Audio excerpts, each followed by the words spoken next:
RTI Live News. Ask for right. RTI Live News की स्वागतम.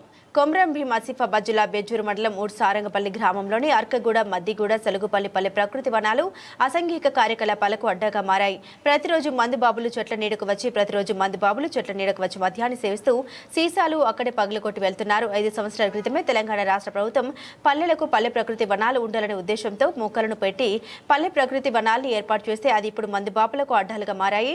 గ్రామంలోని పల్లె ప్రకృతి వనంతో పాటుగా శ్మశాన వాటికలకు రక్షణ కరువైంది. పల్లె ప్రకృతి వనాలు శ్మశాన వాటికలకు చుట్టూ ఇనుప కంచె ఏర్పాటు చేసినప్పటికీ గుర్తు తెలియని వ్యక్తులు వాటిని ఎత్తుకెళ్లడంతో రక్షణ కరువైంది. అధికారులకు చెప్పినా పట్టించుకోవడం లేదు. పల్లె ప్రకృతి వనాల్లో అసాంఘిక కార్యకలాపాలకు పాల్పడుతున్న వారిని గుర్తించి పోలీసులు కఠిన చర్యలు తీసుకోవాలని పలువురు గ్రామ ప్రజలు శుక్రవారం ఉదయం తెలియజేశారు. ఇటీ విషయంపై సలుగుపల్లి కార్యదర్శిని వివరణ కోరగా ఉన్నతాధికారులకు సమాచారం తెలియజేశారని తెలిపారు. ఇప్పటికైనా సంబంధిత అధికారులు పల్లె ప్రకృతి వనాలపై దృష్టి సారించి రక్షణ కల్పించాలి.